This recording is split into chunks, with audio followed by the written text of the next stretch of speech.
dia a todos.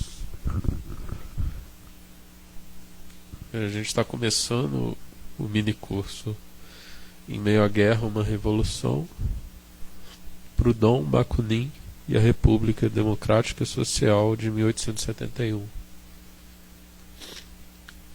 Primeiro eu gostaria de agradecer a organização da Semana Acadêmica de História e a vocês que vieram aqui. Antes da gente entrar no tema em si, eu queria falar sobre o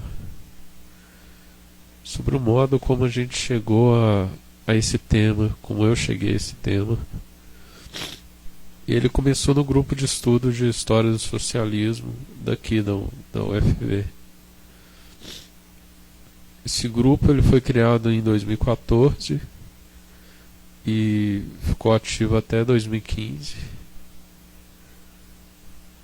Ele surgiu como uma necessidade dos alunos da licenciatura, no caso eu e o colega que eu convidei para formar o grupo, Samuel. A nossa necessidade de tanto treinar técnicas de didática, como usar o quadro negro, falar em público, fazer um plano de aula, usar o datashow, coisa bem básica mesmo. E também da gente estudar o que a gente gostasse. Como eu percebi que o Samuel tinha interesse em ideias de esquerda e eu também, eu convidei ele para a gente formar um grupo nesses moldes, um grupo de estudos de História do Socialismo. Que fosse... Sim, aí ele topou, eu elaborei uma lista com diversos socialistas, desde o Thomas Morris, que criou a Utopia, passando por Charles Fourier, Robert Owen, Karl Marx, Bakunin, Proudhon, vários nomes. E aí começou uma pesquisa, para ver quais eram os socialistas que existiam, e também de acontecimentos. A Comuna de Paris, a Revolução Russa de 17, o Maio de 68 em Paris, vários acontecimentos. Dessa lista, a gente, no caso Samuel, escolheu um que é a Comuna de Paris, de 1871. Porque ele tinha tido um professor de história que, por sua vez, tinha trabalhado na tradução da legenda desse filme para o português. É um filme francês do Peter Watkins, chama Paris Commune, e é um filme de arte, é um filme experimental muito interessante, dura 5 horas e meia, mas é feito gravado ao vivo, como se fossem os acontecimentos. É muito interessante esse filme. Então ele tinha um filme legendado, e a gente, para inaugurar o grupo de estudo, a gente organizou uma exibição desse filme, que seria em um dia só, numa tarde. Então a gente colocou cartazes na universidade anunciando o filme, e deu um público bem razoável, sei lá, 20 pessoas. Inclusive um professor veio, o professor Civalli da Geografia. Tá certo que o filme era muito grande, tinha 5 horas e tanto, então no final sobraram umas 5 pessoas, mas a gente copiou esse filme, as pessoas traziam pendrive, a gente copiava, e esse grupo chamou muita atenção também aqui na UFV, porque ele não era ligado a nenhuma corrente política, então as pessoas ficaram curiosas em saber o que era. Bem, o primeiro texto, aí, após o tema e o filme, foram selecionados textos para estudar o tema Comuna de Paris. Seriam 3 anarquistas e 3 comunistas, porque eu tenho uma tendência mais à anarquia, o Samuel na época tinha uma tendência mais ao comunismo. Então a gente, eu selecionei e um texto neutro. Era isso, um texto neutro. Então o primeiro texto neutro era do Claude Willard, que estava no livro A Comuna de Paris na História, que é um evento de 120 anos da Comuna de Paris, feito no Brasil. Chamaram esse Claude Willard, que é membro da Sociedade de Amigos da Comuna. Então ele traz esse texto que chama História e Vigência da Comuna de Paris, e que é um texto bem interessante. Ele não é longo, mas ele põe vários temas, porque ele fala da realização da comuna. Então ele vai falar da União dos Artistas de Paris, que ocorreu durante a Comuna de Paris. Aí você...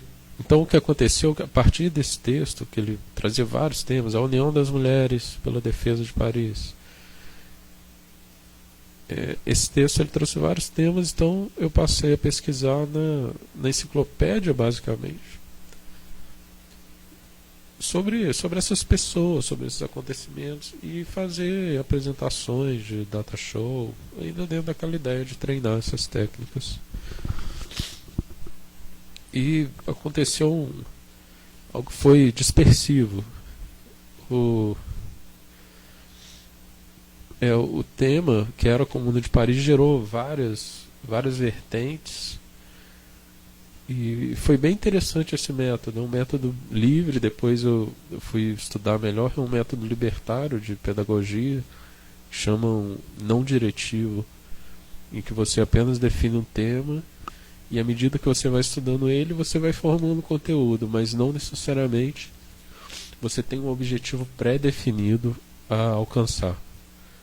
Então fica um pouco disperso, mas nada que impeça um entendimento. Pelo contrário, eu achei que eu virei um especialista em assuntos que se eu pegasse um plano certinho, uma pedagogia diretiva, eu não conseguiria saber tanto sobre esse tema.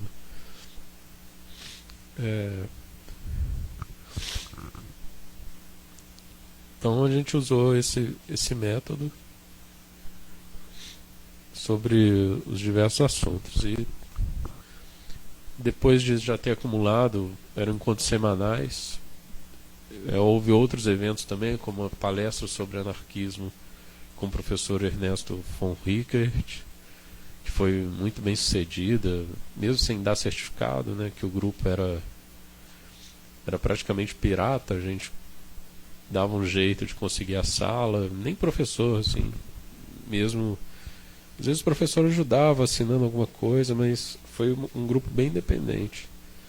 Então a gente não dava certificado, mas essa palestra, por exemplo, ficou lotada. Os filmes também, como Capitalismo, do Michael Moore, o Capitalismo, uma História de Amor, também foi exibido, e alguns outros eventos, além dos encontros semanais sobre o tema, e sempre divulgando através de cartazes na UFP.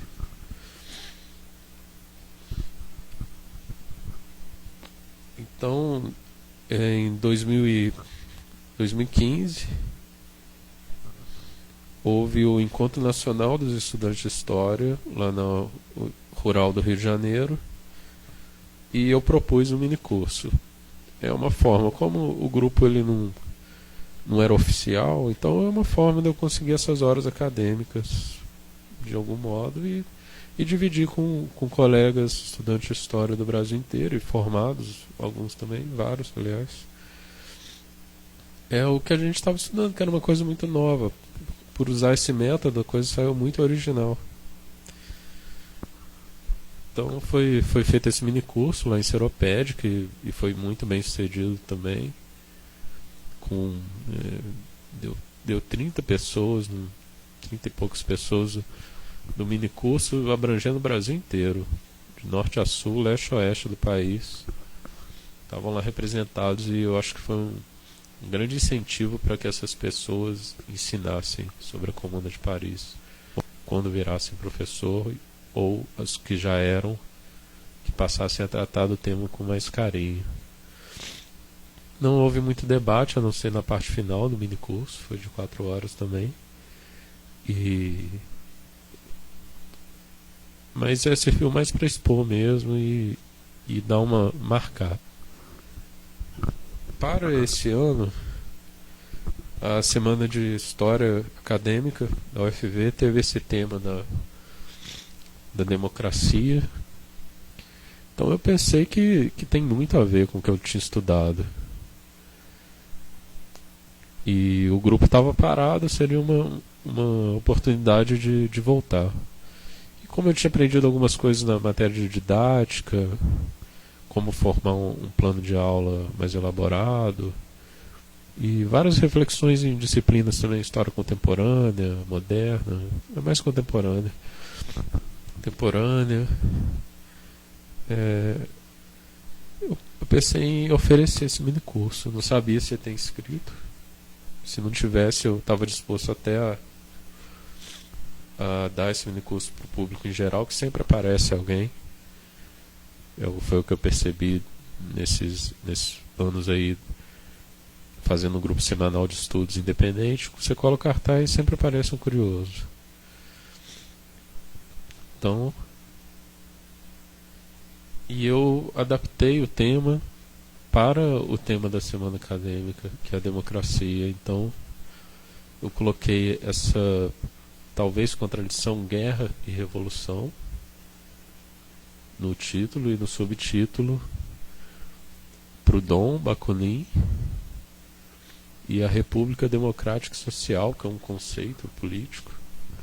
Eu pus aí de 1871, que seria a realização dos dois, conforme a gente vai ver. E para preparar o mini curso, não é idêntico ao mini curso dado na Rural. É bem diferente, aliás, foi feito tudo, as apresentações foram feitas de novo. Então, vai ser, creio eu, uma interessante reflexão sobre a democracia, sobre as várias possibilidades de democracia que a gente tem, de regimes políticos.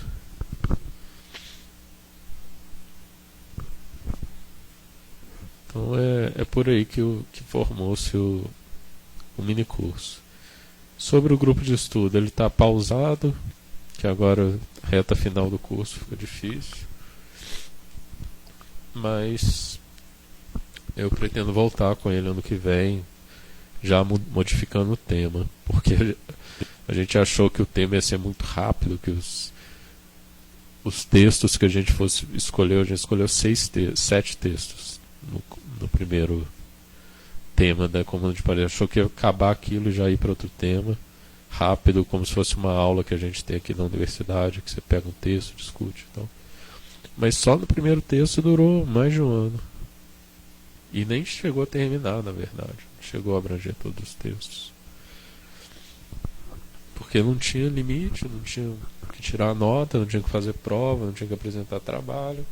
Então foi uma coisa mais livre.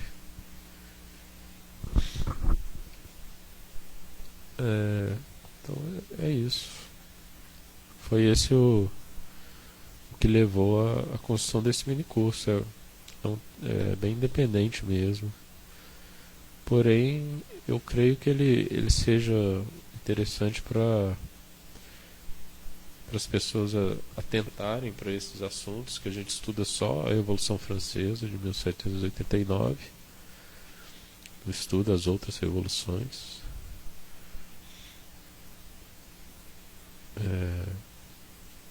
E a gente vai focar um pouco nas outras revoluções francesas, até seguindo uma orientação do próprio Claude Willard, que falava da tradição revolucionária francesa.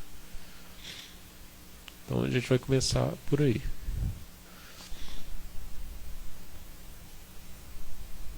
Vamos primeiro ver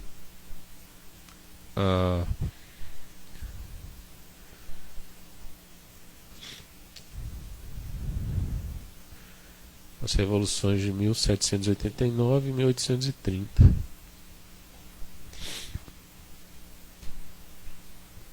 Em 1789, a Revolução Francesa derrubou a monarquia absolutista, o antigo regime, estabeleceu a primeira República Francesa, de tendência liberal e democrática. Passou por momentos de instabilidade política e violência, até se estabilizar sob a ditadura de Napoleão. Então, o que a gente tinha até agora? Tinha uma monarquia tradicional, que foi formada depois que o Império Romano caiu, e alguns reis bárbaros, né, foram coroados pelo Papa, e criou-se uma monarquia e países, né? Então a gente tem essa monarquia tradicional mesmo.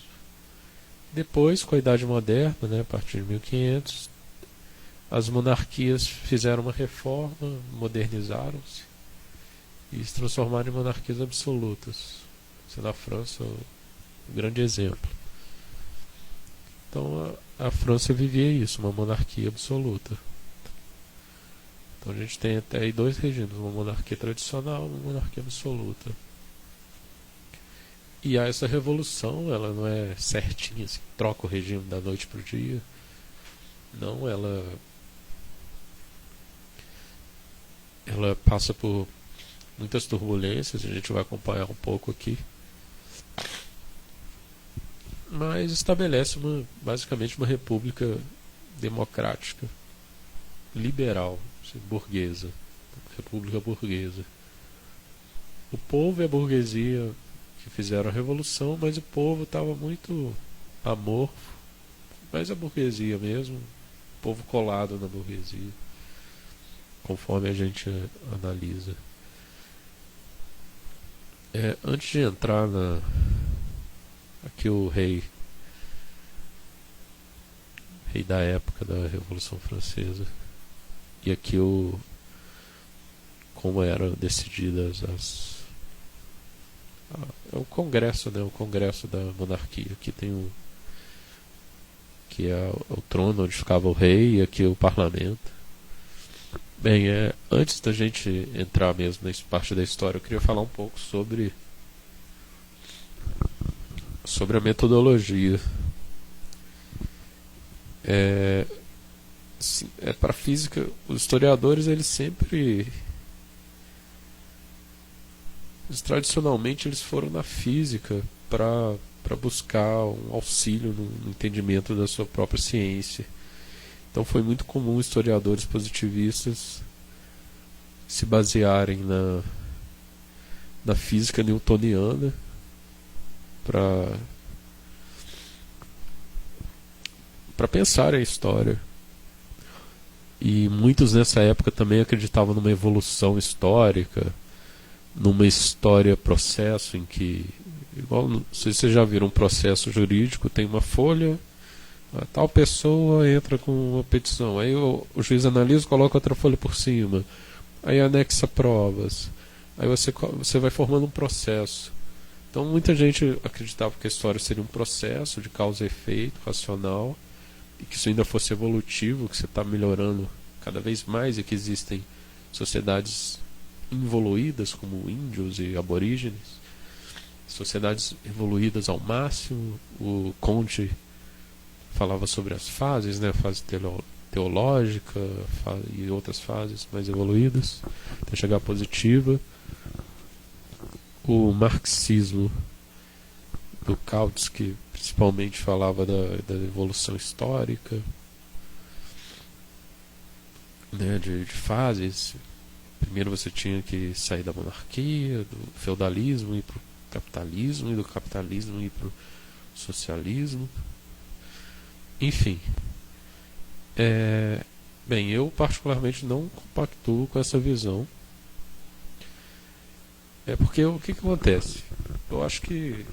E também não vou para o outro lado de ignorar a física e partir para coisas...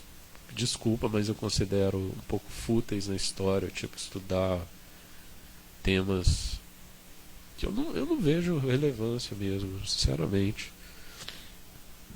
Estudar o bordado do vestido das senhoras de não sei quando. Não, eu tenho uma terceira visão, que é que você pode pegar os avanços da física, a física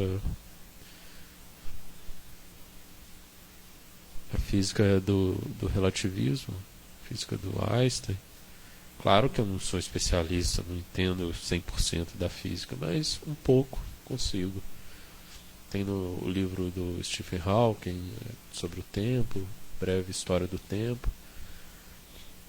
Uma das ideias da física mais contemporânea é da flecha do tempo. Ela diz o seguinte: se você olha para o passado, você tende a ver os acontecimentos como em relação causa e efeito, racionalmente, um depois do outro. Se você observasse o futuro, ou seja, à medida que os acontecimentos vêm acontecendo, eles têm a impressão de serem aleatórios. Pensa aí no seu dia a dia, você vindo até a universidade, você encontra uma pessoa, você vai falar, nossa, coincidência, você aqui, e você... Enfim, acontecem várias coisas aleatórias que vão acontecendo, apesar de ter um plano, mas acontece um monte de coisinha. Por outro lado, se você for relatar esses acontecimentos, você vai ver relações de causa e efeito, você vai tender a ter uma visão mais racional sobre os acontecimentos. E são a mesma coisa. Tanto os acontecimentos vindo do futuro e chegando no presente, quanto eles já no passado, eles se dão da mesma maneira, que eu julgo ser caótica. Eu não acho que é um processo causa e efeito, evolutivo, nem nada disso. Eu acho que é um caos. Porém, essa ideia da flecha do tempo fala isso. Você vê os acontecimentos chegando, você acha eles aleatórios. Se você olha para o passado, acha eles racionais. Então aqui a gente está olhando para o passado, obviamente, e já com uma visão de que isso vai acontecer. Igual eu falei, essa foi uma república burguesa.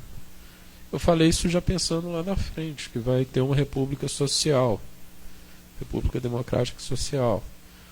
Então eu vou trazer hoje no mini curso essa visão não historicista da história. Uma visão não historicista e mais ligada a noções modernas da física, do caos, da relatividade. E é isso. A gente pode voltar agora. Aqui está a estampa, livros de história, a tomada da Bastilha, da prisão da Bastilha, que representava o antigo regime, e agora com essa revolução ela não é mais um calabouço. E as pessoas se reúnem. Aqui o sermão de alguém que eu não me lembro o nome, ele está aqui no centro. E eles se reuniram ali nesse lugar aí, o tênis, alguma coisa, o nome do lugar, para fazer a Constituição francesa. Não sairiam de lá até ter uma Constituição que desse base para um novo governo para substituir a monarquia. E fizeram aqui os direitos do homem.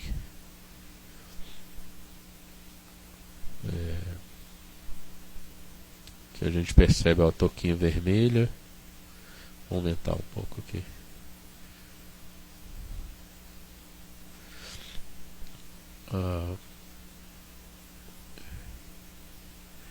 Que a mulher com a touquinha vermelha, aqui a touquinha vermelha que representa o povo. Ela vai aparecer bastante daqui para frente. Mas era uma república burguesa. E aqui estão os princípios da liberdade, igualdade e fraternidade. Também são bem importantes.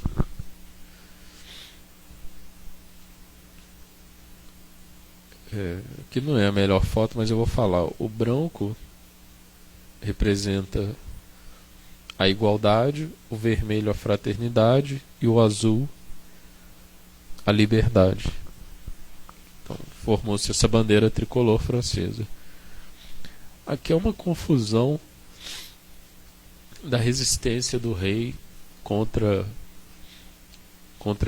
o povo revolucionário, que o rei tinha voltado a Paris, ele tinha saído, voltou e causou conflito. Não dava mais para o rei assumir, tanto que ele está aí caminhando direto para a guilhotina. Tá aqui o rei, ó, que antes estava cheio de pompa, agora vai ser decapitado pelos revolucionários. E a revolução traz muita novidade, muita experiência. Uma delas é a formação de um exército em que os soldados não lutam apenas pelo soldo, são meros beberrões, ladrões que lutam para ganhar vida e ir para a taverna. Não, eles lutam por uma causa. Isso faz o exército ser bem forte, porque cada soldado luta por algo que ele acredita. Ele acredita estar fazendo algo, estar libertando, lutando pela liberdade, igualdade e fraternidade.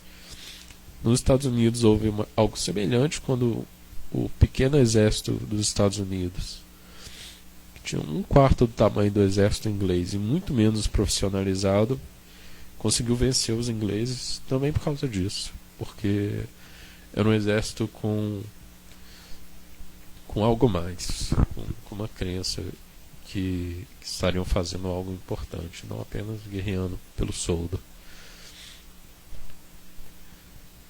Essas são as cenas de revolução. Até hoje, se você falar revolução,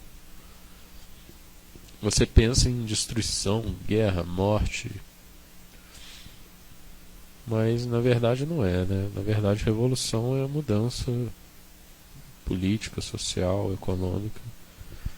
E isso é um acontecimento quando você faz uma revolução, acaba gerando esse tipo de coisa. Inclusive, os conservadores vão criticar os processos revolucionários porque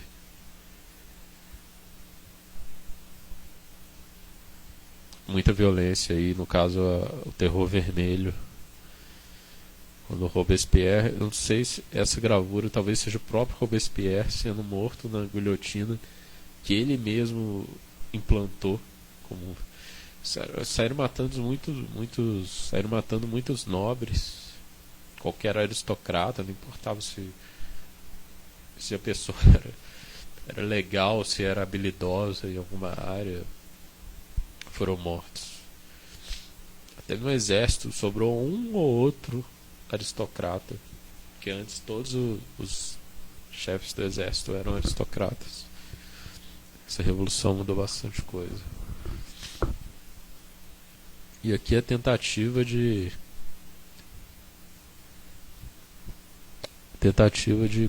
substituir a antiga religião cristã pelo culto à razão. Deixa eu ver aqui. Le Jour de la Fête. Eu não falo francês, apesar de, por essa pesquisa, eu ter me obrigar a ler francês. É o dia celebra alguma coisa, uma celebração. E aqui é a alegoria da razão e as pessoas em volta.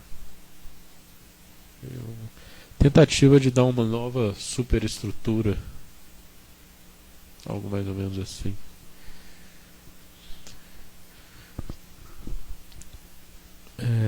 Aqui a guilhotina, o exército e a revolução acontecendo.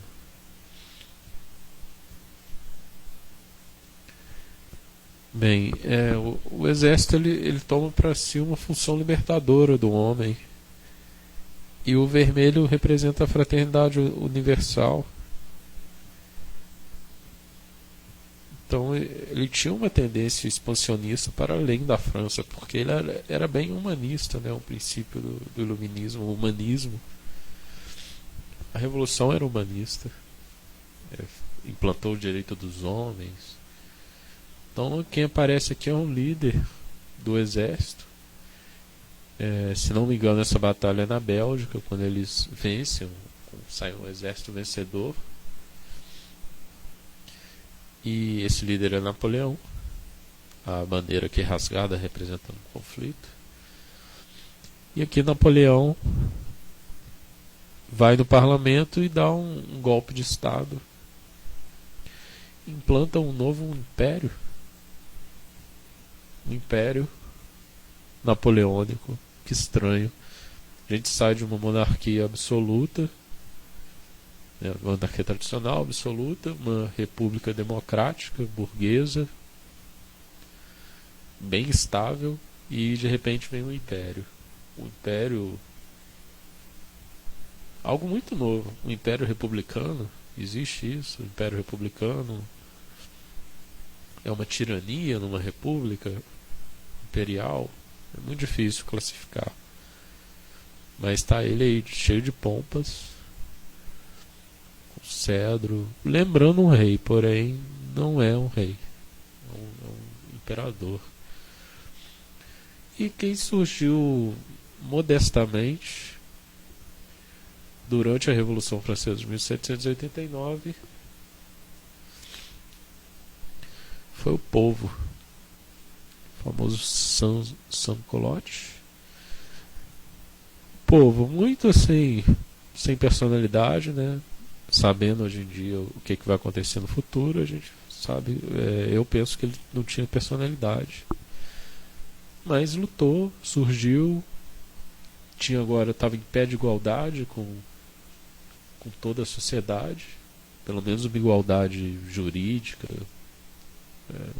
igualdade de princípio, né? Constitucional, uma igualdade. O Napoleão ele vai fazer reforma agrária, a revolução acaba com a servidão no campo, então muitas camponeses têm sua própria terra e ascendem para uma espécie de uma classe média, saem da servidão para uma classe média, algo assim. O Napoleão também incentiva o comércio da seda, criando uma classe operária moderna. Napoleão cria um tribunal do trabalho, que é uma coisa também muito moderna. É o embrião do que a gente tem hoje no nosso país, inclusive no Tribunal de Justiça do Trabalho.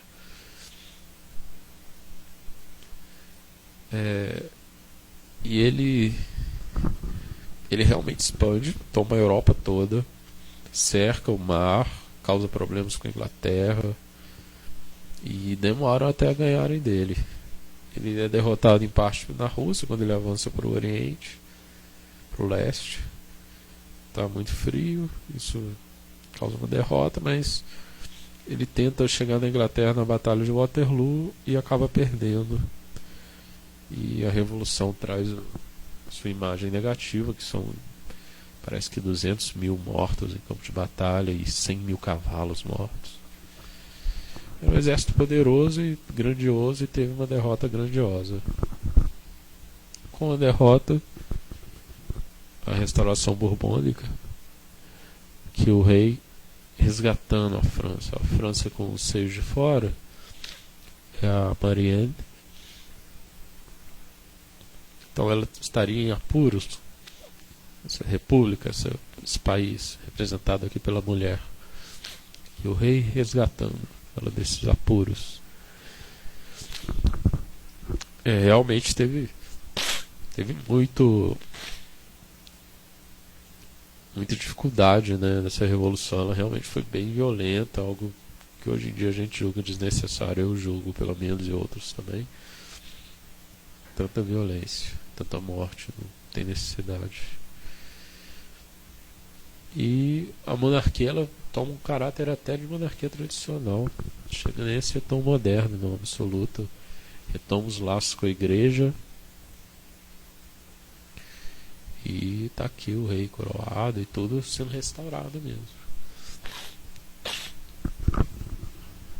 Essa revolução, essa monarquia, ela se mantém a partir de 1815, porém dá a impressão que abriram portões da história que não tem mais como fechar. Essa é a impressão que fica, porque em 1830 uma nova revolução.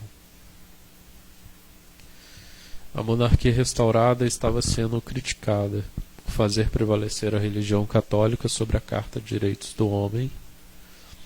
Charles X faz as ordenanças de julho, acabando com a liberdade de imprensa, dissolve a Câmara, proíbe os comerciantes de se candidatarem em eleições futuras.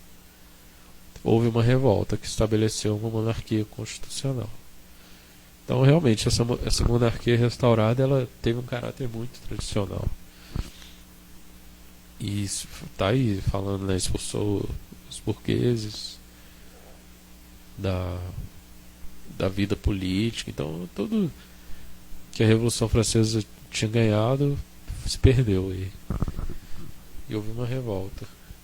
Aí outra imagem que sempre povoa os livros de história, apesar de essa Revolução de 1832, acho que está 30, mas eu acho que é 32, ela não é muito estudada, não é estudada. É chamada de Os Três Dias Gloriosos. Pus aqui Revolução de Julho.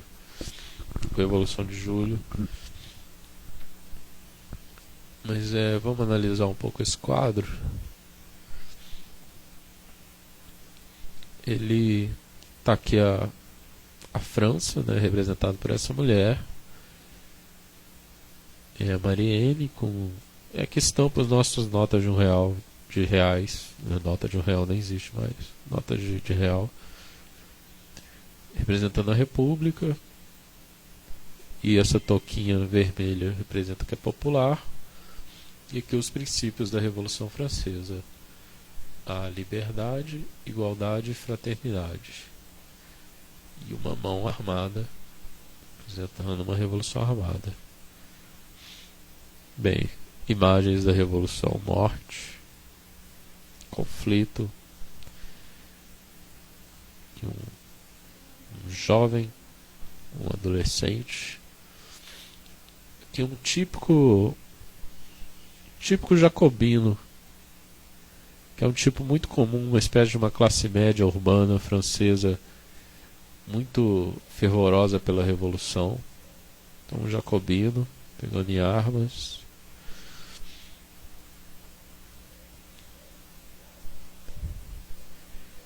E agora, se a gente pensar em 1789, a Revolução Industrial praticamente não tinha acontecido. Agora, em 1830, a Revolução Industrial já veio, e já mostrou que veio, né, com um epicentro na Inglaterra. Começa a aparecer o fruto da Revolução Industrial, que é a miséria humana, bolsões de pobreza. Se a gente considerar que a história é caótica, isso não estaria previsto para as pessoas que fizeram a Revolução Industrial, que geraria tanta miséria. E o Victor Hugo, né, um romancista muito famoso, Victor Hugo, ele une nesse romance Os Miseráveis tanto a ideia da revolução política quanto da pobreza também gerada pela modernidade industrial, né, no título. É um livro de denúncia. Ele era um conservador, ele era descrente da revolução. Caso alguém aqui não conheça, a gente vai ver alguns vídeos sobre esse livro.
Valjean perde sua identidade e se torna o condenado número 2460.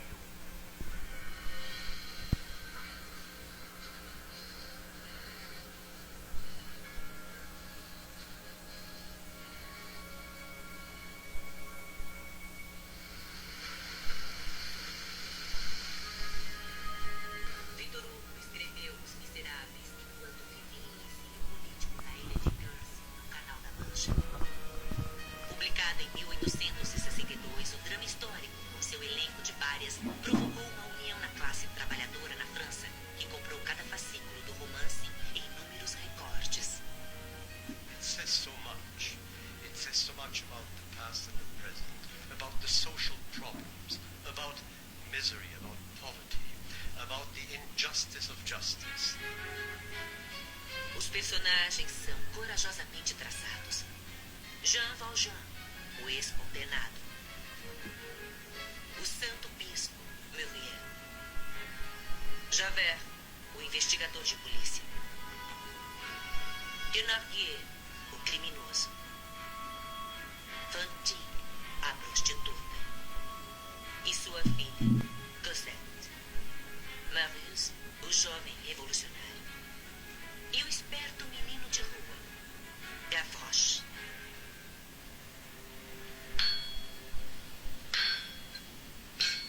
Depois de 19 longos anos, Jean Valjean sai da prisão. Ele jamais derramou uma lágrima em todos esses anos.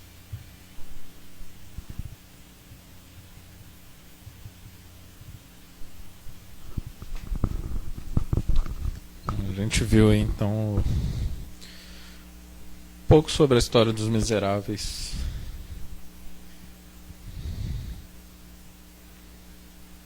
E alguns anos atrás também foi feita uma versão mais moderna do romance Os Miseráveis, em forma de musical, que mostra a Revolução de 1830 também.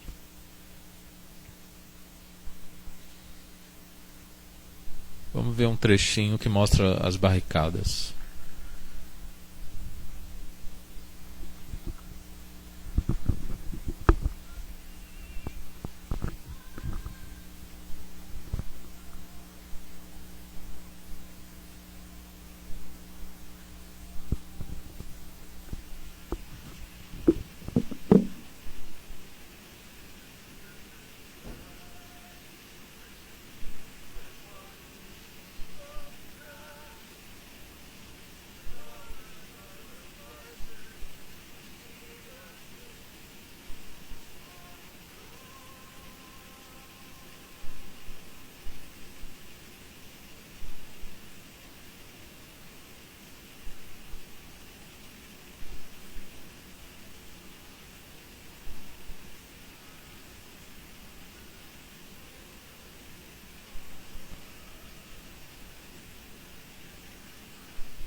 Só um aviso, a gente vai até 9h40, dá um intervalo, volta às 10 e depois ficamos até 11h40. Caso tenha mais dúvidas, posso ficar aqui até meio-dia.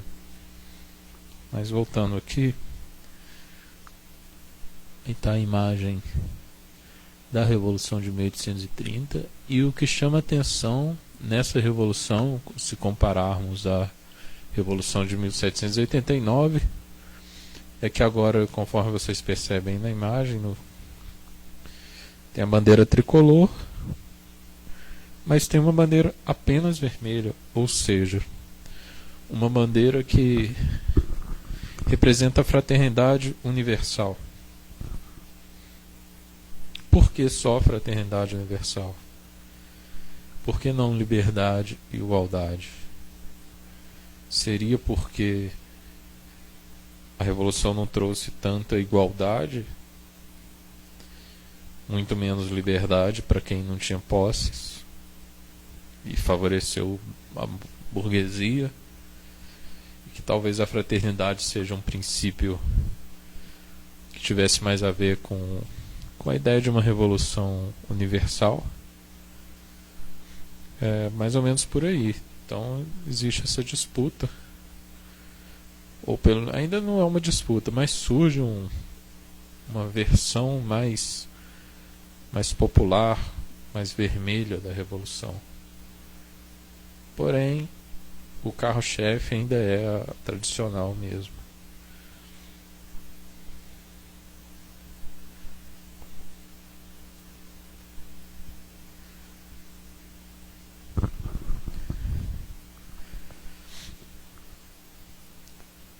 Eles colocam uma monarquia constitucional agora, não chega.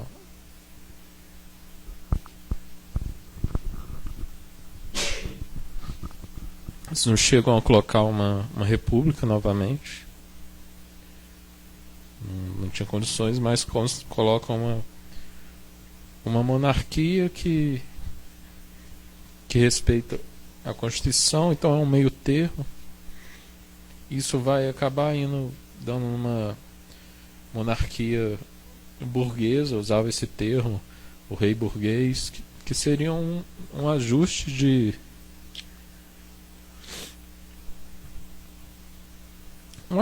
poder mesmo, porque você tem o rei já tinha um poder, a burguesia toma, mas também não se mantém, mas quer dizer, já foi lá.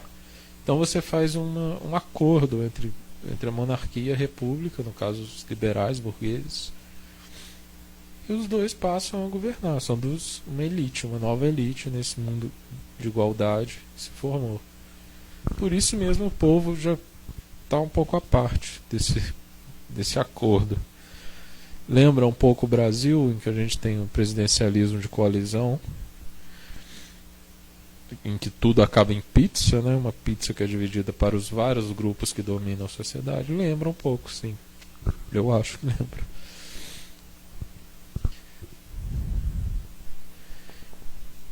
Então a gente pode, assim, essa é a cama do nosso mini curso, a base, entender essas revoluções e as mudanças que elas trouxeram. E o título, né, Em Meio à Guerra, uma revolução, ele é sempre presente, porque sempre há guerra e revolução quase juntas. Não são sinônimos, não são a mesma coisa, mas parece ser impossível que aconteça uma revolução sem que haja guerra e conflito. Bem, mas não era assim que pensava Proudhon.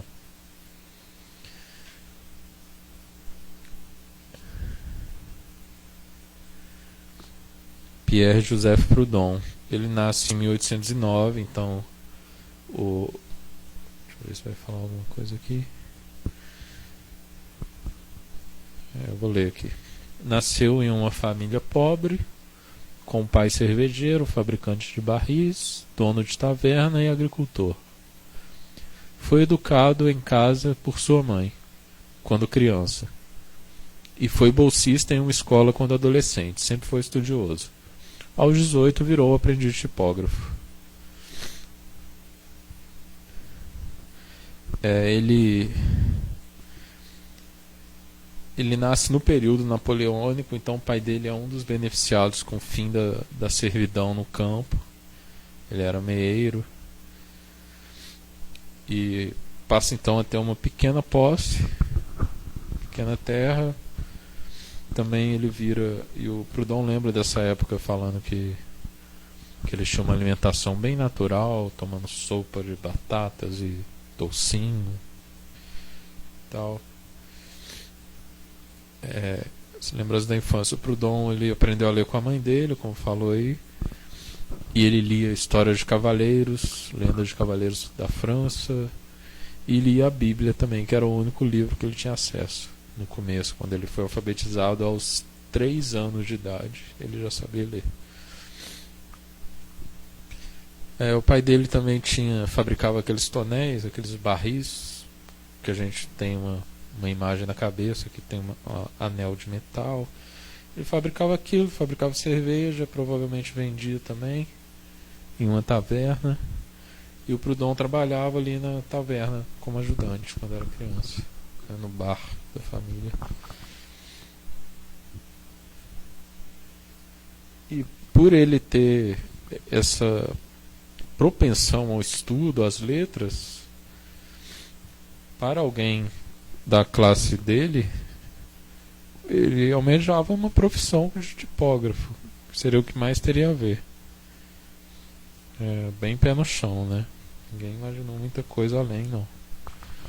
As imagens aí que eu coloquei são aleatórias. Aqui é um quadro dele já com as filhas dele. E normalmente imagens depois que ele ficou famoso, que ele vai ficar famoso uma época. Então aí que ele começou a ser retratado. No caso pelo Courbet, um artista bastante famoso, realista. Pintou ele estudando em casa com as filhas e pintou também esse retrato dele e da esposa dele também. Então as imagens são mais ilustrativas mesmo. E dessa fase em que ele já era famoso. A gente vai ver por que ele fica famoso. Após trabalhar em uma tipografia por um ano, Proudhon muda-se para Besançon, onde se emprega na editora do seu ex-colega de escola, Gautier. Especializa-se na revisão de livros, em sua maioria tratados teológicos em francês e latim. Em 1829, aos 20 anos, se interessa pela questão social. Ele morava, a região de origem dele é a região da divisa com a Suíça. E um comentário é que essa região as pessoas são conhecidas por serem muito francas, por falarem muito na cara as coisas, e isso com certeza o Proudhon vai ter essa característica. Não sei se é muito científico isso, mas vou falar, mineiro é, sei lá, desconfiado, quieto, etc. Bem, enfim, tinha essa característica na região dele e ele realmente segue essa característica. Ele chamava atenção na escola porque ele... só avisando, a gente está pegando a biografia dele para chegar na Revolução de 1848. A gente já viu de 1789, de 1830, e a gente vai estudando um pouco Proudhon até chegar na Revolução de 1848. Bem, na escola ele era um aluno diferente, porque ele era pobre, ele estava lá com bolsa, então ele ia descalço para a escola e todos os colegas dele, só estudavam gente com posses, todos os colegas bem vestidos, então ele já se sentia um pouco diferente.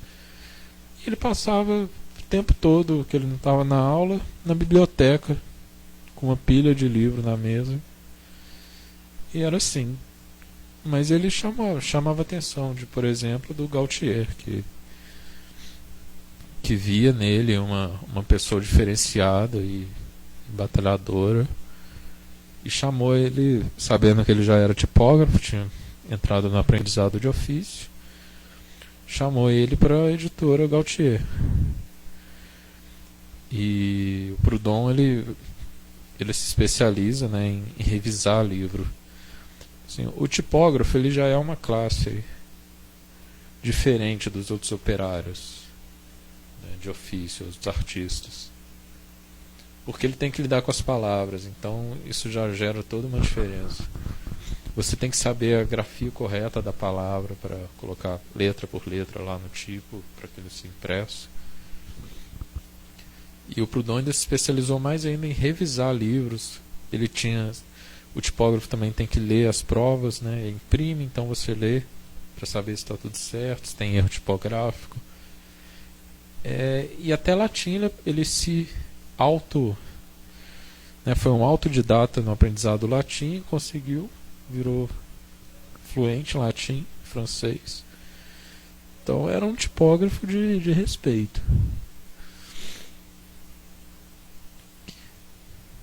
Em 1829, aos 20 anos, se interessa pela questão social. Por quê? Um dos motivos foi a visita de Fourier, que está aí na imagem, na tipografia que ele estava trabalhando. E o Proudhon trabalhou no livro dele, vou ler aqui esse slide. Nessa época, Fourier trabalhava, não está falando aí que é o Fourier. Não, sim. Nessa época, Proudhon trabalhava na publicação do livro O Novo Mundo Industrial e Societário do socialista Charles Fourier. Proudhon tem a oportunidade de travar discussões com Fourier sobre filosofia e sobre a questão social, que marca profundamente sua trajetória intelectual. Então o Fourier vai lá publicar o livro. Ele tem essa coisa dessas palavras novas. O Fourier criou a palavra feminismo, não existia. Criou a palavra societário, também é um neologismo aí. Industrial, foi ele que se não criou, foi ele que começou a falar nessa palavra. Hoje em dia a gente fala um industrial, um mundo industrial, como sinônimo de um capitalista, de um dono de fábrica, alguma coisa assim, dono de empresa. Mas nessa época não, a palavra industrial estava mais ligada ao socialismo. Bem, o Proudhon vai então se aprofundar em discussões com o Fourier, que é um autor que a gente estuda muito pouco. No grupo de estudo eu pretendo estudar ele em breve, porque a gente está aqui numa universidade que tem um curso de cooperativismo, e o cooperativismo é uma ideia do Fourier que está aí presente na nossa região. Aqui tem várias cooperativas agrícolas, enfim, tem a ver com a nossa república também. Pegou bastante ideia do Fourier, República Brasileira, aqui os políticos mineiros. Então, mas o Proudhon ele aprende. A ideia do Fourier era muito baseada na harmonia, que havia problemas entre a classe burguesa e a classe proletária. Na época, os proletários estavam muito miseráveis e a classe burguesa estava muito rica. Isso gerava até conflitos e uma diferença gritante, uma coisa desumana. O Fourier pensava em uma sociedade toda planejada, em que eles entrariam em harmonia e não haveria mais pobreza. Eles morariam num lugar diferente, com uma nova arquitetura. Então a gente está falando aí do cara que criou a noção moderna de cidade na qual a gente vive hoje. Eu estou falando de prédios de apartamentos. Algo que ele inventou. A ideia de morar várias famílias juntas. Que antes você morava uma casa, né, com um quintal em volta, outra casa. Isso tinha a ver com a moralidade também, de você ter a esposa na casa, separada da outra esposa de outra casa. Então o Fourier já pensava em uma sociedade mais harmônica e mais liberal também nos costumes. Se a gente falou de shopping center, que é um lugar que você pode brincar, você pode comprar coisas e se alimentar, ir no banheiro, entendeu? Você pode fazer isso tudo, estacionar. Essa ideia de um edifício assim também tem muito a ver com os falancérios do Fourier. Condomínio muito mais, né, porque não é só um lugar de compras, é um lugar de vida. Ideia de condomínios fechados e tudo isso tem a ver com Fourier. O Proudhon ele vai discordar, principalmente de um discípulo do Fourier, o Considerant. Nisso, o Considerant escreveu um livro chamado Manifesto Democrático, em que ele fala isso, que no final o capitalismo vai gerar uma harmonização entre a burguesia e os operários. Proudhon fala que não, que vai acontecer um amálgama, que você não vai saber mais quem é burguês e quem é operário, que os operários vão ascender vão ascender socialmente, economicamente, tudo, e vão se juntar aos burgueses, aos nobres e a todo mundo, e não vai ter mais diferença, vai ter igualdade. Outra pessoa que também discutiu considerando, apesar de não ser tão famoso, é o Karl Marx, que ele pega esse manifesto democrático, praticamente reescreve ele, né, faz uma resenha e modifica ao final. Ele fala que os operários vão entrar em conflito com os patrões e vão inverter, que é uma ideia bem... Tem a ver com os falancérios também do Fourier, que é os prédios que ele planejou. Os mais ricos morariam no andar de baixo com menos luxo, e os operários morariam no andar de cima com mais luxo. Era uma ideia dele lá, que o Marx, eu acho, que se baseou nisso para falar da guerra de classes. E a gente estuda o Manifesto Comunista, mas a gente não estuda o Manifesto Democrático. É muito estranho isso. É uma crítica. Bem, então Proudhon continua na sua carreira, e após impressionar o filólogo, né, a pessoa que estuda as palavras, Gustave Fallot, filho de um rico industrial francês, com uma revisão de um livro em latim, Proudhon ganha sua amizade. Discute com eles obras de Montaigne, Rabelais, Rousseau, Voltaire, Diderot. Ou seja, aquele jovem criança prodígio, precoce, um adolescente estudioso, um jovem adulto trabalhador e um diferencial na sua profissão, começa a crescer intelectualmente pelo contato que ele tinha com as pessoas que publicavam e tal. Ele, por ser assim, as pessoas tinham interesse em discutir com eles, em apresentar para ele autores, igual falou em Montaigne, Rabelais, Diderot. E ele foi crescendo, ele foi absorvendo todas essas influências. A partir de 1830, Proudhon sofre com a crise e passa a viajar por toda a França e pela Suíça em busca de emprego como tipógrafo ou professor, enfrentando desemprego e pobreza. Fallot convida para ir estudar filosofia em Paris sob seu custo. Proudhon vai e conhece o círculo de pensadores de Fallot, com os quais não se identifica. Fallot morre em 1836, deixando Proudhon sem o financiamento. Proudhon volta a Besançon, pois também não havia se adaptado à vida na cidade grande e preferia estudar sozinho. Então a gente tem na trajetória do herói o momento de submersão de Proudhon. 1830, a época da Revolução, ele entra numa crise econômica. Eu não sei se ele já tinha filho, mas estava para ter. Estava para ter mulher, filho, família, mas ele viaja sozinho a França toda, como se fosse um mochileiro moderno, e tentando trabalho. E eu acho que também contribui para a formação dele, com certeza. Conheceu o povo francês inteiro, conheceu o seu próprio país. E ele sai dessa crise com um amigo dele que convida para ele estudar filosofia em Paris. Tipo, vem aqui, tem a fortuna da minha família, eu posso te manter aqui, vem estudar, você é uma pessoa inteligente, tal, não fica aí nessa crise tendo que dar uma aulinha aqui e outra lá para ganhar a vida. E ele vai, não se adapta, tal qual na escola, que ele era o garoto descalço, ele agora é um adulto um adulto descalço ali no meio da, entre aspas, no meio daquelas pessoas mais elitistas que ficavam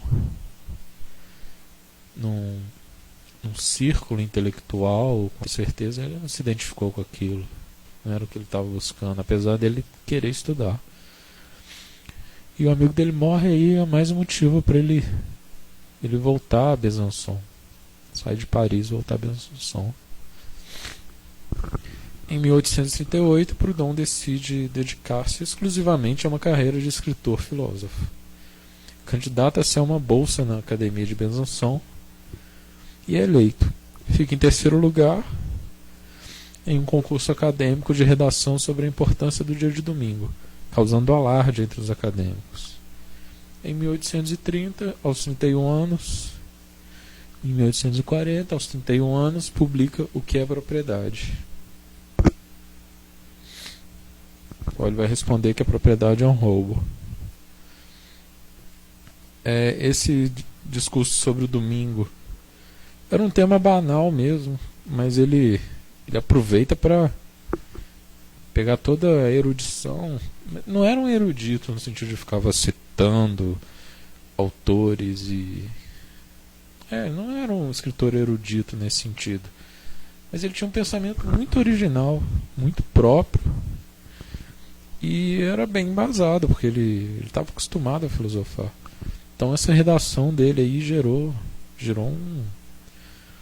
um bafafá lá na academia, que é uma universidade, e ele fica em quarto lugar, eu acho, mas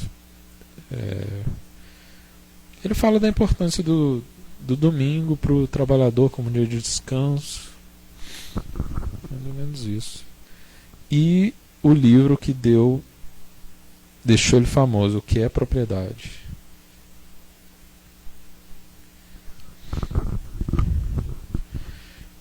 Aqui um trecho da enciclopédia que fala sobre esse livro. A ideia de uma revolução. O que a Revolução Francesa mudou? Os homens simplesmente mudaram de amos. Claro que foi um progresso, já que os governantes estão mais próximos do povo. Mas foi apenas um passo e não uma revolução completa. A autoridade do homem sobre o homem é justa? Não. A propriedade é justa? Não. Então esse foi o estilo que deixou ele famoso a partir desse livro. Ele é um... Esse livro é um... Ele realmente destrói a ideia de propriedade.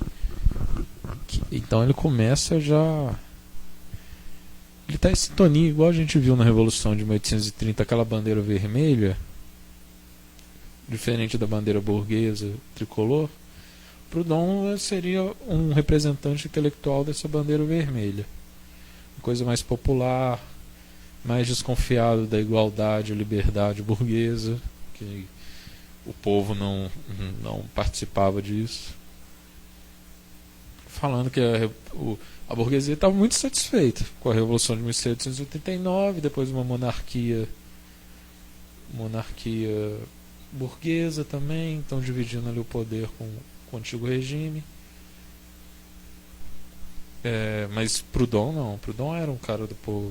O povo não estava satisfeito ainda. Ele achava que deveria levar ao mais... enfatizar mais ainda os princípios dos direitos do homem, da igualdade, da liberdade, da fraternidade universal.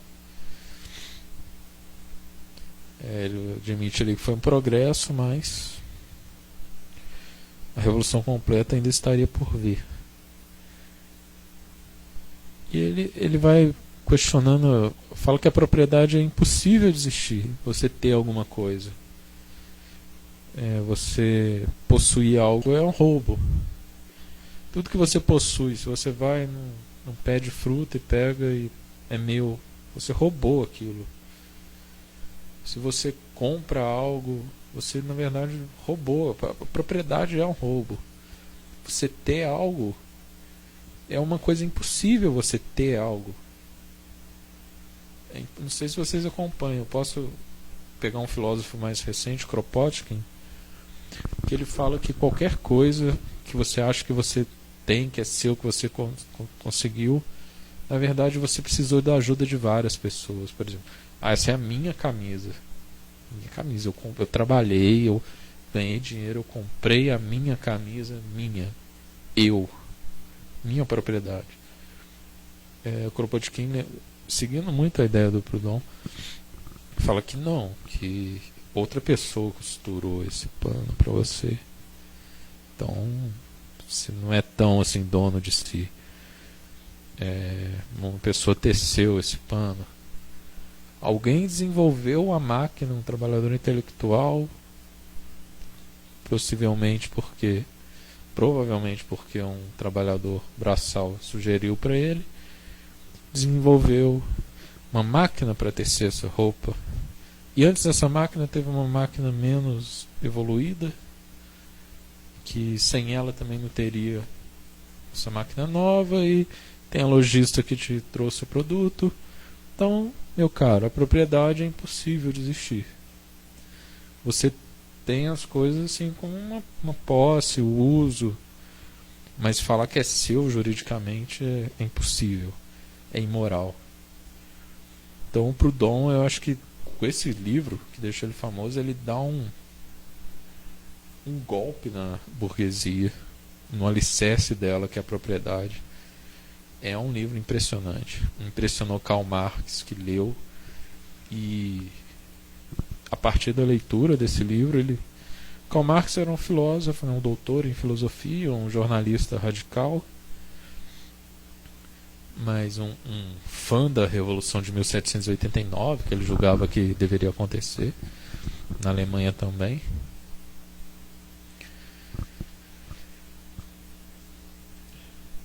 Mas era só isso. Ele era um filósofo, acho que materialista, se não me engano, estudava a Grécia Antiga, e um jornalista radical, defensor da Revolução. Mas depois desse livro, ele passa a ser um socialista. Ele fala, nossa, Proudhon, ele é um socialista, e ele mesmo que tem que ser ele para falar isso, porque ele é do povo, ele é um cara do povo, então o socialismo dele é ele. E o Marx passa a tentar também a economia, a questão econômica, que é por onde Proudhon vai pegar. Começa o pensamento dele, vai para essa área econômica, né, da propriedade, da economia. Então, a partir da leitura desse livro, Karl Marx torna-se um socialista e um economista, um estudioso da economia política. E é justamente aí que o próximo livro de Proudhon vai entrar. Chama O Sistema das Contradições Econômicas, ou A Filosofia da Miséria. A introdução, a hipótese de um Deus. Proudhon, a gente sabe que ele lia teologia, então deve ser daí que ele tirou a ideia de começar um livro de economia falando sobre a hipótese de Deus. Só dele falar que a hipótese de Deus já dá pra ver que ele é mais um ateísta, não necessariamente um ateu, né? Que ele está até falando sobre Deus, mas um ateísta com certeza, porque ele vê Deus como a ideia mais magnífica que a mente humana jamais criou. Então, Deus para ele é uma ideia, e é uma ideia divina mesmo, uma ideia ampla, uma ideia bem trabalhada. A maior ideia da humanidade é Deus. Então ele vai começar a filosofar sobre Deus. O que é Deus? Bem, o nome, vamos ver a filologia, né? Talvez tenha aprendido algo com o amigo dele. A filologia da palavra Deus.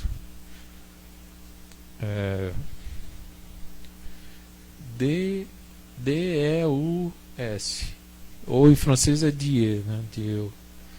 Mas não importa, o latim, né? Ele sabia latim. Significa de, ou seja, algo relacionado, né? De, eu, e o S o plural. Então, Deus é algo relacionado a todo mundo, né? A todos os eus. A todos os eus. Então é algo que é de todos. Como assim? Por exemplo, você passa por uma praça e tem lá um caminho feito pelo homem. né, uma calçadinha de cimento quadrada, mas você tem um caminho ali pela grama que está até gasto, que é mais redondinho e corta o caminho, e todo mundo passa por ali, não importa se é homem, mulher, baixo, pequeno, estrangeiro, todos os seres humanos passarão por aquele caminho. Então Deus seria algo mais ou menos assim, algo comum a todos os seres humanos, independente de qualquer coisa. Ou outro modo de se entender, um ditado popular,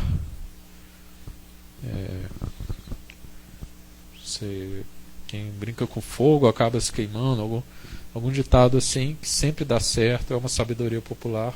Isso também seria uma manifestação dessa ideia de Deus. E que durante muito tempo o rei era o representante de Deus na terra e dava justiça para o povo e representava essa ideia na terra.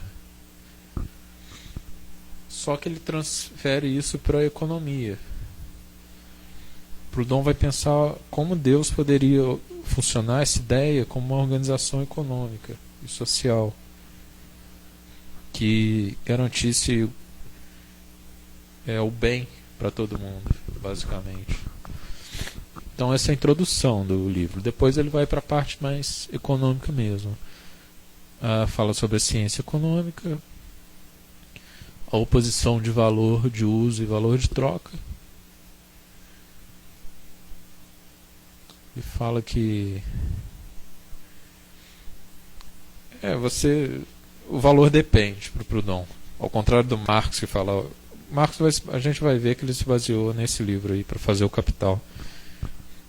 O Marx fala que o valor é a força de trabalho e ele calcula matematicamente. Proudhon que fez essa ideia antes dele, né? Da ideia de que dá mais-valia, que o produto tem um trabalho ali embutido. Só que o Proudhon fala que o valor, o preço não é absoluto.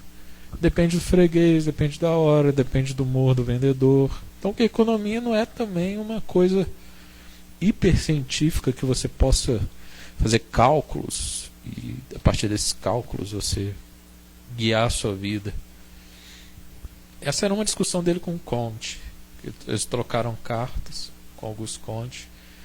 O Proudhon falou: Comte, eu acho muito legal, acho que a minha ideia é um positivismo também, de certa forma, científica, mas eu não vou provar o que eu estou falando, não. Eu acho que eu não vou conseguir provar o meu ponto cientificamente, através de provas. Aí o Comte meio que ignora ele. O Comte, que era um discípulo de um socialista, do Saint-Simon, meio que ignora, porque viu que o Proudhon era muita areia pro caminhão dele, talvez. Isso vindo de mim, que sou simpático ao Proudhon, mas eles tiveram contato. Então as ideias do Proudhon não eram exatamente científicas no sentido positivista da palavra, mas ele pensava a coisa bem, como usando a matemática, por exemplo. Se uma pessoa produz uma mesa em 4 meses, uma pessoa produz uma mesa em 4 meses. 2 pessoas produzem 3 mesas em 4 meses. 3 pessoas produzem 6 mesas. Então o Proudhon pensava essa progressão, dizendo que a união gerava mais volume de trabalho, mais mercadoria até. Então que uma pessoa produz pouco, 2 pessoas não produzem a soma de 1 mais 1, produz mais do que essa soma. Então que a modernidade tinha trazido, a Revolução Industrial tinha trazido uma capacidade de produzir imensa. Talvez ele fosse otimista, achando que essa capacidade de produzir geraria também qualidade de vida para as pessoas. Sobre as máquinas, eles falam que todo mundo acha que a máquina tira emprego. Até hoje você fala, vai pôr uma catraca eletrônica e vai tirar o emprego do cobrador. Realmente tira o emprego, mas isso gera um volume maior de trabalho na sociedade, porque a máquina vai estar fazendo um trabalho, né, de cobrador, uma pessoa que faz a manutenção dessa máquina vai estar trabalhando, e um antigo trocador não vai ficar à toa de braços cruzados, recebendo dinheiro que seria pago à máquina. Isso não vai acontecer. Esse trocador ele vai procurar emprego em outro lugar, vai fazer outra coisa. Então, a máquina não gera pessoas à toa. A máquina aumenta o volume de trabalho. O Proudhon pensa isso. Ele fala sobre concorrência e monopólio. Com certeza ele era a favor de livre concorrência e liberdade plena nas relações econômicas e não de um monopólio. E ele era a favor também de não ter impostos. Coisa, né? Aí as pessoas hoje em dia usam, né? Falam o anarcocapitalismo e o Mises, Von Mises. Von Mises ele simplesmente leu o Proudhon e pegou as ideias do Proudhon, que a gente está vendo aqui o contexto delas, né? E fez uma armação para falar que isso era contra o estado de bem-estar social, coisa que nem existia na época do Proudhon. Então, esse Mises é bem esperto de estar querendo usar as ideias do Proudhon para defender uma coisa que o Proudhon não defenderia, né? Que é o liberalismo econômico.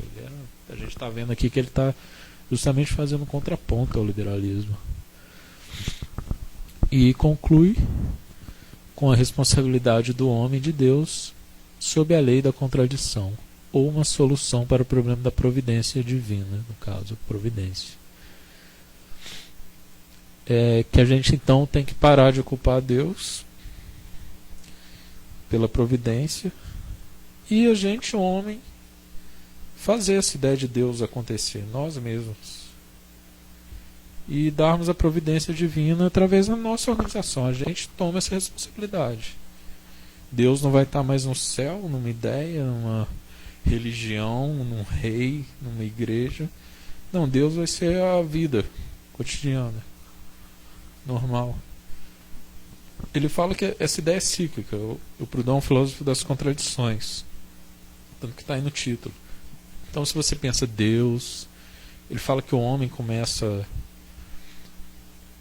tá numa fase meio animal ali, depois ele começa a achar que aquilo é Deus, a pedra é Deus, o sol é Deus. Depois ele percebe que Deus é tudo, e depois que ele percebe que Deus é tudo, vira um denominador comum, você corta e Deus é nada. E depois que você perde a noção de Deus, você reconstrói como uma coisa mais humana, e assim é uma coisa paradoxal para Proudhon, contraditória. Karl Marx leu os 2 livros de Proudhon e a partir deles se converteu ao socialismo e à utilização conjunta da ciência econômica e da análise social. Seu livro Capital se estrutura da mesma maneira do livro Filosofia da Miséria de Proudhon e toca os mesmos assuntos. Um detalhe que Proudhon trabalhou em Lyon, onde conheceu os tecelões de seda e seus modos de organização e de seguridade e lutas sociais e econômicas. Lá o Napoleão tinha dado incentivo governamental à indústria da seda em Lyon, e um bairro de Lyon que tinha casas bem grandes que cabiam essas máquinas. Aqui a imagem está um pouco confusa, mas aqui tem uma máquina que ocupa 2 andares, aqui um mezanino onde o tecelão morava, a cozinha, a mulher do tecelão que usava essa máquina aqui para afiar a seda, que o tecelão ele sentava aqui e ia afiando. E essa indústria da seda veio da China para a Itália, e a gente vê no livro do Brudel sobre a economia mundo que no ano de 1300 em Florença a sociedade já era bem moderna e já tinha fábricas, né, em guildas de ofício, e os tecelões de lá já se revoltaram, já pegaram em arma para tomar a cidade contra os baixos salários e preços de mercadorias. Não era salário, era um preço de mercadoria que eles teciam e vendiam atravessadores. Então, com certeza, essa cultura, quando a indústria da seda foi implantada na França, em Lyon, veio também. Então, os operários tecelões de seda de Lyon tinham uma cultura de juntar um dinheirinho ali do ganho deles para a seguridade, quando o preço da mercadoria baixasse no mercado mundial, eles poderiam se manter. Para se acontecesse de uma mulher ficar viúva, eles poderiam ajudar. Então o Proudhon conhece esse pessoal e eles tinham um quê mais ou menos secreto. Não porque fossem místicos e estivessem planejando alguma coisa. Não. Eles...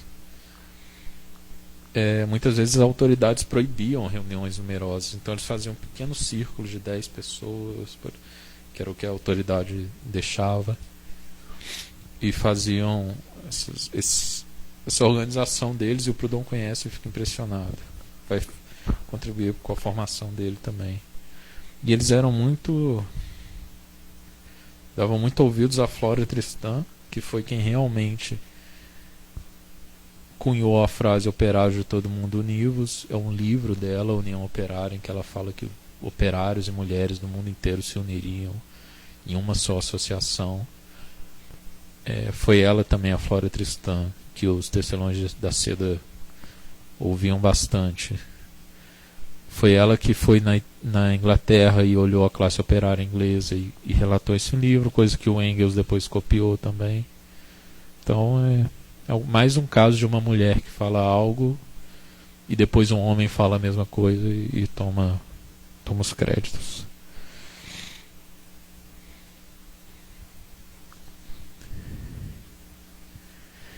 Em 1847, depois se estabeleceu em Paris já famoso. Bem, agora a gente vai entrar na Revolução de 1848. Vamos terminar aqui essa parte do Proudhon. Em 1847, depois se estabeleceu em Paris já famoso. Durante a Revolução de 1848, teve participação ativa na construção da nova República. Ele discordava que o caminho da Revolução e da República deveria ser uma reforma política. Preferiu uma reforma socioeconômica, a qual delineou em seu livro Solução do Problema Social. Dizia que os salários e os preços deveriam diminuir, o imposto interno e o externo acabarem, assim como qualquer especulação. Afirmava o princípio da reciprocidade, na qual a pessoa trabalhava X e recebia um salário X igual a X. Então recebia tudo que ela trabalhou. A sociedade se organizaria através de um banco de trocas, um banco popular. Então Proudhon já está aí amadurecido, e durante a Revolução ele tem uma proposta que não é aceita. Ele passa, já famoso com os livros, ele passa a escrever jornais, né, o Povo, e ele é subtitulado O Jornal da República Democrática e Social. Isso é em 1848. A gente vai ver mais sobre essa revolução, mas antes vamos continuar aqui no Proudhon. O jornal começa com o título Representante do Povo, que o Proudhon não gosta porque ele não era um representante do povo.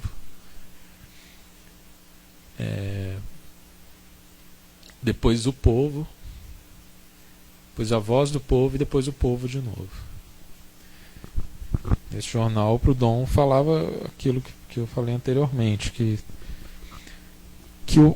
as pessoas, até mesmo nessa pessoal da bandeira vermelha, que era uma república democrática social, da fraternidade universal, eles deveriam... Ele começa a fazer um contraponto ali. Vocês estão querendo uma revolução política. Ele é eleito, né, para uma cadeira da Constituinte durante a Revolução, que vai fazer uma nova Constituição. E é isso que ele fala, gente. Não é pela política. É uma reforma econômica e social. Não adianta passar leis e decretos que não mudam de verdade.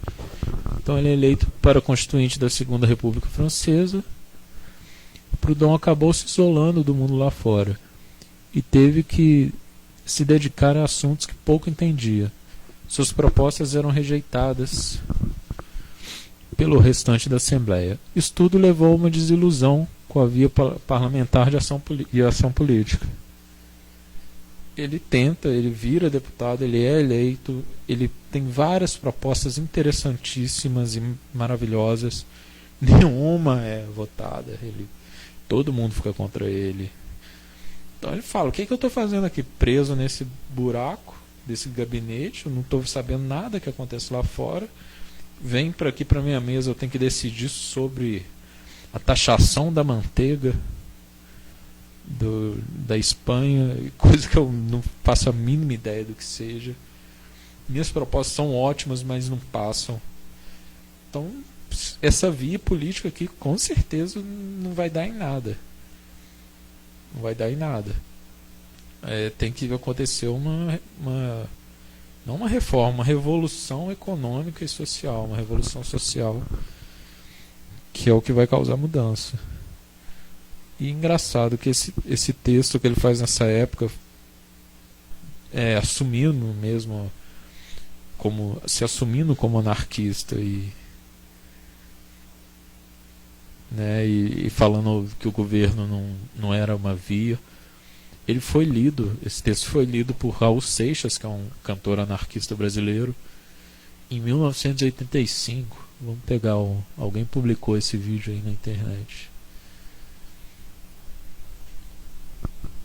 É bem interessante. Ele tem uma outra música, Plukt Plakt Zum, que é uma leitura poética sobre esse texto, Ser Governado. Mas aqui ele lê o próprio texto. Vamos ver.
Ele realmente leu o texto do Proudhon. Foi feito nessa época de 1848, mas valia para a época da ditadura que ele viveu, em que as pessoas eram também deportadas e tudo mais. Uma completa negação do governo que dá esse título anarquia, que é esse símbolo aqui. É anarquia com o ódio, ordem. Então uma organização em que não haja hierarquia dentro, que seja de governo, que tudo seja resolvido social e economicamente, e que isso seja uma base para uma política que acontece, e não o contrário, da política definir como se organiza socialmente uma população. A gente tem agora a reforma do ensino médio, é isso. Vão fazer mais uma reforma e as pessoas discutem como se aquilo fosse realmente acontecer, e quando o que a gente precisa é uma mudança social, uma mudança da educação mesmo. E, de preferência, na minha opinião, afastando o Estado de regulamentar as escolas públicas, principalmente. Dar liberdade para os professores, diretores, dar uma variedade de organização escolar. Essa é uma perspectiva anarquista que a gente tem, trazendo para os dias de hoje.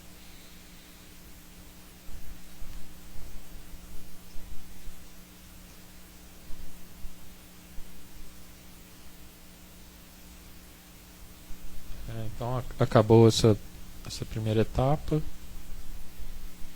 Deixa eu ver se faltou alguma. Pode pegar a partir daqui na segunda parte. Então vamos fazer um intervalo, depois a gente volta.